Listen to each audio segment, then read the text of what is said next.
Yo, what's going on, guys? Welcome back to a brand new video. Thank you guys so much for tuning in. I really do appreciate it. And the New York Knicks just came out victorious once again, defeating the Charlotte Hornets at Madison Square Garden. The final score being 129 to 107, and they improved to over 500 with a 5-4 record. We do take on the Boston Celtics tomorrow night at the other garden of the TD Garden. That's definitely going to be a tough matchup, and hopefully the New York Knicks are able to get some revenge. It's going to be tough when it comes to a back-to-back. Who creates these schedules? I do not know.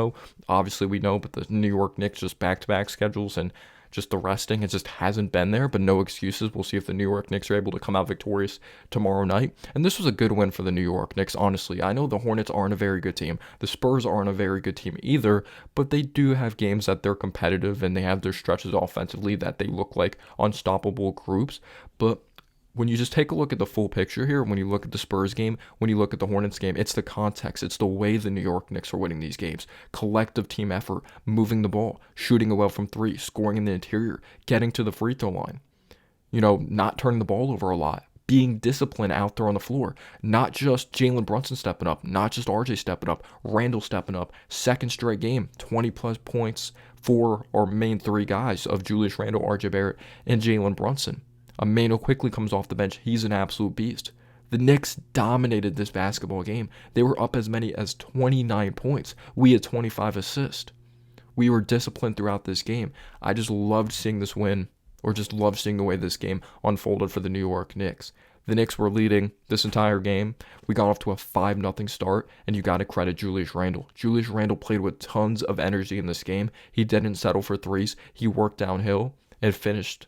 He had a sequence that he had two straight and ones, and one of those and ones, he was actually asking to be checked out of the game, and then literally a couple seconds later demands the basketball and has an and one when RJ was about to check in the game. So that was definitely a funny sequence, but he's literally the main reason we got up 5-0 and had momentum at the start of this game. First possession of the game offensively for the New York Knicks, he demands the basketball, he calls for the ball. He's like, PJ Washington, I'm taking you to school. He ends up posting up PJ Washington, fall away jumper, puts it in.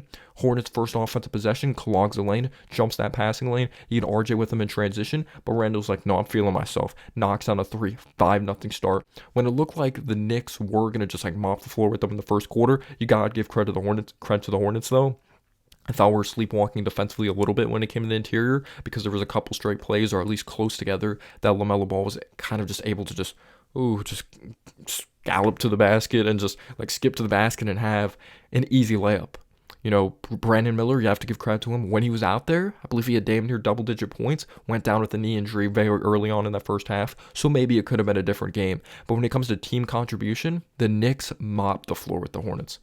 3-point shooting, communicating defensively. After a few plays or outside of LaMelo Ball, I thought we really held our own defensively. You take a look at the context here.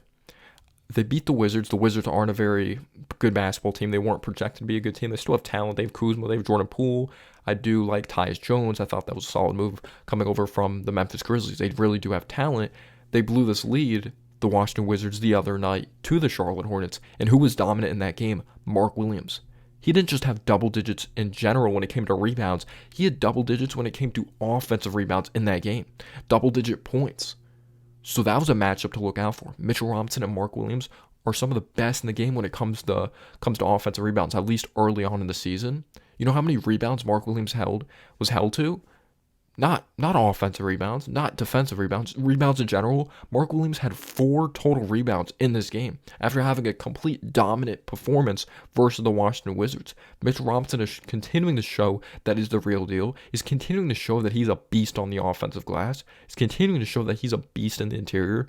It was a very early on game. I know this game was at 12 o'clock, but Randall getting it going early on. Jalen Brunson didn't play in the fourth quarter. He had 20 points in 27 minutes. Efficient. Knocked down the 3 ball. Was 50%. Was able to operate from the mid-range. But what I love the most about Randall, Brunson, or just everyone on this team, they were looking to facilitate and get others involved. You'll get to see, if you go on Twitter, if everyone's just saying, oh, Brunson had 1 assist, watch the game.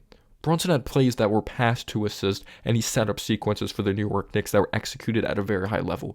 A lot of players were unselfish, but Brunson, his bag, his footwork, getting into that fadeaway, getting into that 3-point shot from pull up, drawing charges as he's pretty much the number 1 option on this team. to be a number one option to draw charges and sacrifice your body like he does is extremely unselfish. He's an unselfish player. He wants to win. And you had Brunson, you had Randall cooking. We were actually up. We were up after that first quarter. We were up a few. It wasn't some crazy lead or anything like that. But what really put us up a few was when RJ came up with the basketball off of a Hornets miss, dribbled up the ball, distributed to Emmanuel quickly, sidestep or step back three, beat the buzzer to end that first quarter. We had so much momentum. And Quickly was cooking in this game. Very efficient, over 50%, 17 points, 9 assists. He was facilitating, beautiful read when it came to screens being set. Sometimes I am concerned when he jumps in the air and does that pass because that kind of haunted him in the Cavs series, but I thought he distributed the ball well, found Hartenstein, or just whoever was cutting. There was just a few plays, a handful of plays of just off-ball movement. I love the way the offense functioned, the way we knocked down threes. But RJ, after getting off to a slow start in that first quarter, he started cooking in the second. He's working downhill, finishing well, got to the foul line. Another game that he shot very well from three. A possession that I loved in the first half was when Jalen Brunson had the ball in the corner. Kind of a risky pass. He threw to Julius Randle, but he was able to get it there. Julius Randle was kind of like at the top of the key, kind of on the right wing. And Julius Randle had a great pass that he was actually able to find Mitch Robinson, that he just lobbed it up to Mitch Robinson. It wasn't a dunk, but he did a good job leading Mitch Robinson, and then Mitch Robinson was able to lay it up and in with good touch. And then another play, talking about the RJ one here, it seemed like everyone touched the ball. At least 4 players outside of Mitch Robinson touched the ball in this play, or it might have been Hartenstein that was in the game. I forgot who's at center, but everyone touches the basketball. It's a beautiful ball movement. And then this is something we haven't been able to consistently see because Grimes hasn't been as much of a threat of three-point shooting so far this season. But Grimes, great pass, found RJ Barrett cutting to the basket, threw it down. Just everyone touching the ball. Josh Hart and Dante DiVincenzo have been natural cutters since the Villanova days. So they had a couple possessions that they had very nice cuts to the basket. So seeing that is awesome because if you want to reach your potential as a team, you need not just Randall to step up, not just Brunson. You need just everyone. Like RJ's obviously been stepping up, but I'm just saying you want your main 3 guys to all be clicking, and it looked like they had chemistry out there on the floor. And it looked like they weren't settling. They were looking to attack. Again, I'm proud of RJ's jumper. I know it's still early on, but he's 3 of 5 from 3. Still killing it from beyond the arc. Finishing well in the interior.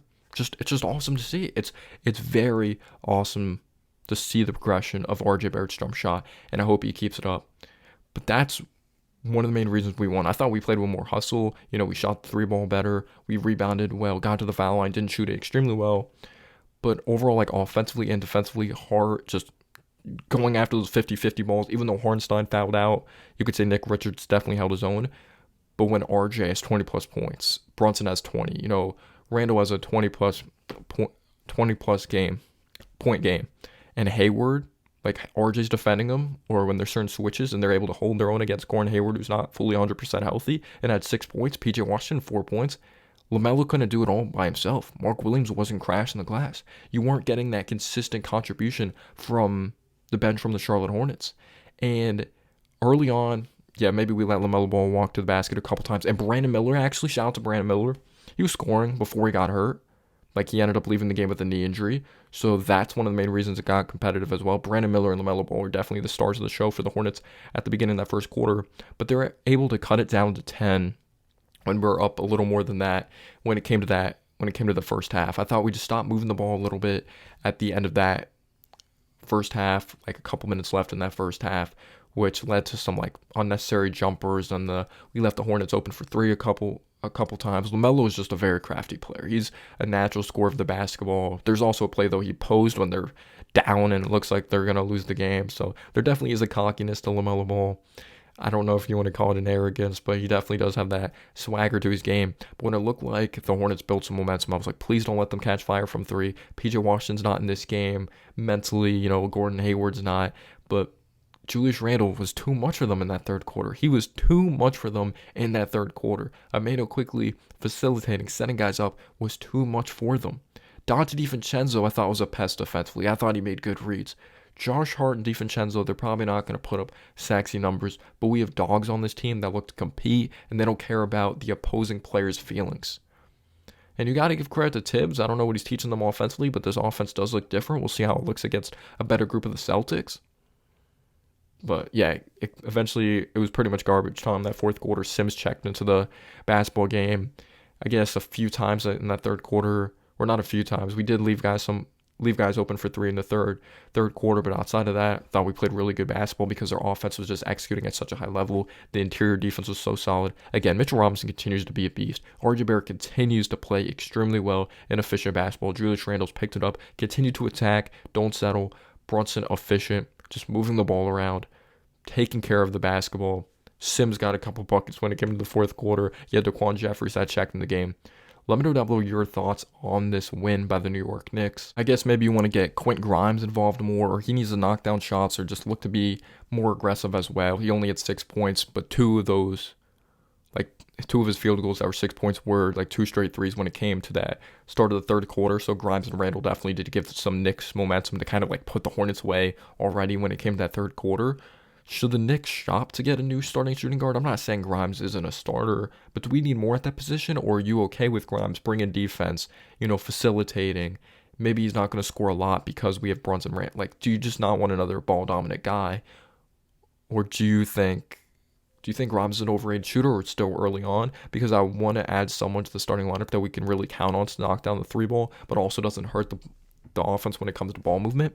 But let me know down below your thoughts on Grimes. I still think he's a quality player. Peace out, y'all.